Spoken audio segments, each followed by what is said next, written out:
It was the 31st of March, 2011. 19-year-old Kenia and her friends agreed to go to 24K, a downtown Denver nightclub. At 19, Kenia and her friends were not of legal drinking age, so they used fake IDs to gain entry to bars and clubs in downtown Denver. Reportedly, Kenia was thrown out of the club with a man she met the same evening for being too intoxicated, leaving her phone and handbag inside. Kenia followed the guy to his apartment building, but then decided to leave, which was captured on the apartment surveillance system. She roamed in front of the building, stumbling and falling over herself, until disappearing out of camera view. This would be the last time Kenia would be seen alive. Welcome to Viral Crimes. Subscribe and hit the notification bell for more stories. The next morning, Kenia's friends brought her handbag and phone to her parents' home in the hopes of finding her there, unharmed. However, Kenia was missing. In reality, there was no trace of Kenia, and no one had heard from her, not even her parents. Her stepfather Tony felt it was all a cruel April Fool's prank until discovered a text message from a guy named Travis on Kenia's phone.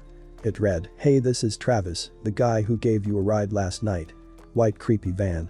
Did you get home okay?" When Tony dialed the number, a guy answered. He introduced himself as Travis Forbes, 31, and informed Tony that he gave Kenia a lift home when he saw her walking about downtown. On the way there, Kenia needed smokes, so he stopped at a Conoco gas station. Then Kenia exited his vehicle, requested a cigarette from an unknown guy named Dan, and went away with him. Travis informed Tony, "I wish I knew more about what happened to your daughter, but I've given you what I know." Tony requested that Travis see him in person at the Conoco gas station, and Travis consented. Tony informed his wife that he thought Travis was dishonest about what happened to their daughter, then got his gun and left. When he arrived at the gas station, officers were everywhere. Maria, the mother of Kenia, had phoned the police and informed them that her husband was meeting Travis and he left with his gun. This led law enforcement to Travis Forbes. Police learned Kenia and Travis were at a local gas station at 3 a.m. Travis resided in the area. He ran a bakery as well as being an entrepreneur. He marketed bars of gluten-free granola. Travis informed the cops that he encountered Kenia outside of a nightclub on April 1st. As she was inebriated, he volunteered to drive her home. That evening, he also offered a guy a ride home and dropped him off first. Kenia stopped at the gas station since she desired to smoke a cigarette. He informed police that when they were at the gas station, Kenia started up a discussion with a guy who was smoking outside, and then the two left together. He said that he was unconcerned since the guy seemed clean-shaven. The police were not totally satisfied by his account of the events. They examined his vehicle and noticed that it smelled strongly of bleach and that fresh carpet had been installed. In addition, they found out he was on probation for domestic violence. Even though they suspected Travis was fabricating his statement, they had no evidence against him. They had to look for something further that could help the investigation. I'm going to die without her. 2 days ago, Kenia Monge's family came forward begging for help. Miracles do happen. I've seen them happen. But now it's been almost a week since this 4'11", 90-pound girl disappeared from this downtown Denver nightclub, leaving behind all her possessions. It's a nightmare. The police spokesman says they just met with the family, now too distraught to talk. The case is serious enough that investigators have brought in outside help. The National Center for Missing and Exploited Children and the FBI Safe Streets Task Force. Some of the facts of this case got our attention right away, and we began putting resources into it, and as we followed leads, we became more concerned. Earlier this week, Kenia's stepfather told us a, quote, good Samaritan had come forward, saying he picked up Kenia near the club the night she disappeared. He told her that he lived not far from there, so he would take her home. He says the Good Samaritan claims to have dropped her off at this gas station on Spear in Pennsylvania with another man. That's the last place police say she was seen, but officers won't confirm that story or any details of the investigation. While detectives are working it 24/7, the family's clinging to hope that Kenia is still alive. She's very strong and beautiful, and she had a good heart too. Travis was apprehended and interviewed. Travis, this is Detective Gruen. How's it going? It's Travis Forbes. She put her arm through his arm, like while they were sitting there smoking, and they spoke Spanish, and they walked off, and that's it. That was it, and I went home. And that's the last you see of her? Yes. If she had made the choice to go back home or to get in my van, I would have taken her home. Like, I would not, I mean, and if I felt any sort of weirdness about her walking over that guy, I would have done something. He said he was at his girlfriend's house from 3 a.m. until 8 a.m., and he spent the remainder of the day doing deliveries for DB's Bakery and Cafe, where he sold gluten-free granola bars. Carrie Humphrey, Travis's girlfriend, confirmed his alibi. But police examined Travis's phone records and CCTV cameras, which told a different story. Phone records indicated Travis was nowhere near Carrie's residence. Police also examined security video from Travis's bakery where he works. At this time, Kenia was still missing, and locating her was their top concern. If you know anything, please say something, because we all love her and we all care about her and she needs to be here with us. She is Kenia Monge, missing now for more than 3 weeks. We got to keep the word out there that we're still looking for her. We're not going to give up. Together, her family and friends share hugs, tears, and words of love for the 19-year-old. I'm really deeply moved that you're all here, because Kenia has impacted our lives in such deep ways. She's a fighter, she's tough, and she's smart, and she's gonna find her way back. But they also share frustration and the same questions. Why aren't they finding her?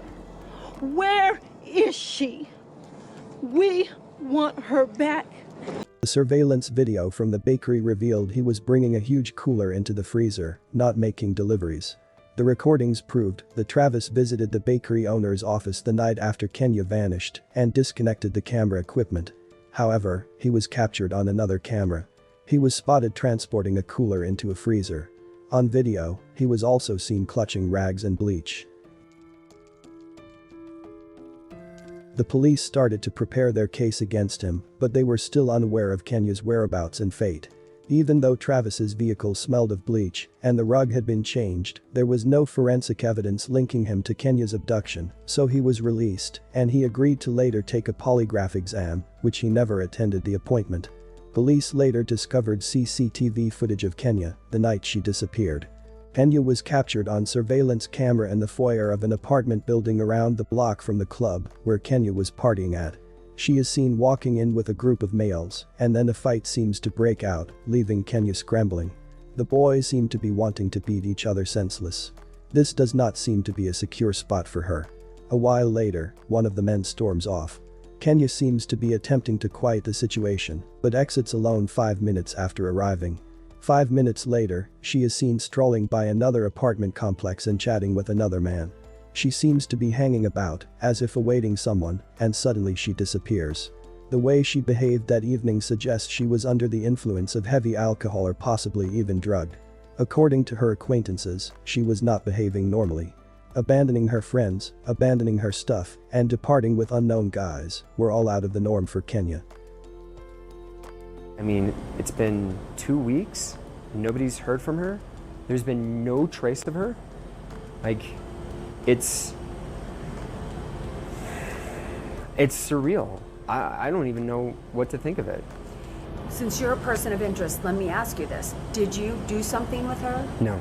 Did you kidnap her? No. Did you sexually assault her? I did not. Did you murder her? I did not. No. No, and having that on you, having that energy on you is very stressful. Man, I'm sorry that I was indifferent, that I didn't think anything.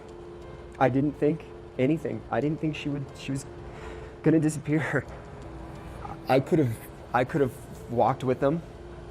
I could have been like, no, I'm gonna take you home, and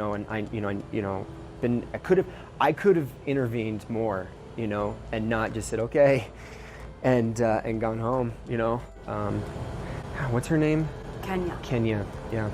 During the time the authorities were compiling evidence, a lady was brutally assaulted 3 months later in the neighborhood. Lydia Tillman, age 30, attended a 4th of July fireworks display in Fort Collins, Colorado. While heading to her apartment, she suspected she was being followed.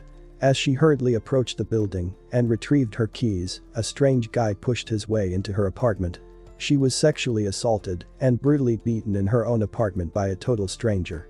He struck her with such force that she suffered a broken jaw. She was choked and afterwards left for dead. The same stranger doused her with bleach and set fire to her apartment. Lydia managed to escape from her second-story window. Just then, an ambulance came on the scene. Lydia had a stroke and spent nearly 5 weeks in a coma. When her father, Willie Tillman, arrived to the hospital, he was unaware it was his daughter. Her face was so severely swollen and bluish black. He recognized her because of her leg tattoo.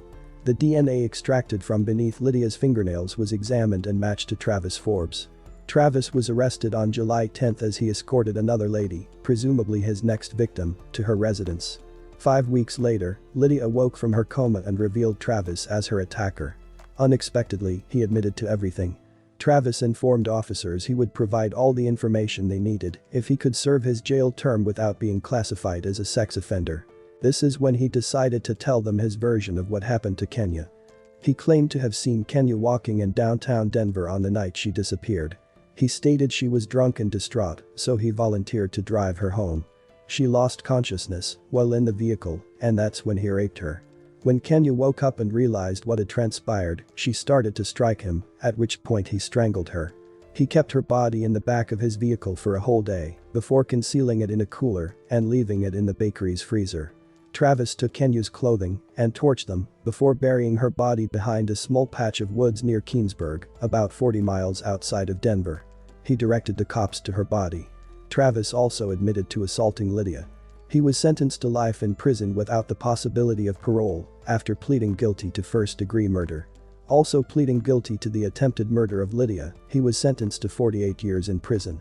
He agreed to plead guilty on the condition that prosecutors would not pursue the death penalty. They agreed. Travis testified at his sentencing hearing that he was filled with regret.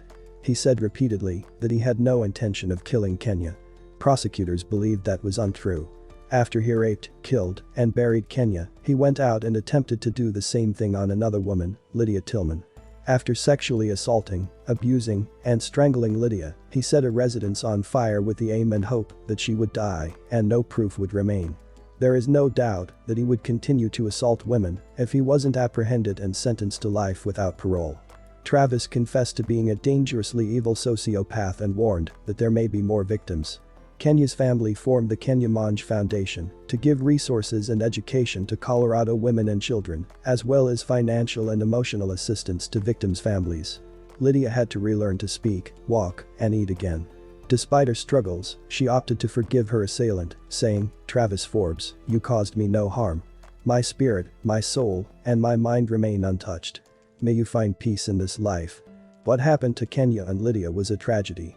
May Kenia's family continue to heal, and may Lydia continue to find peace after her traumatic assault. Thank goodness Travis Forbes was eventually stopped. Who knows how many more women he would have victimized. Thanks for watching, and I will see you in the next video.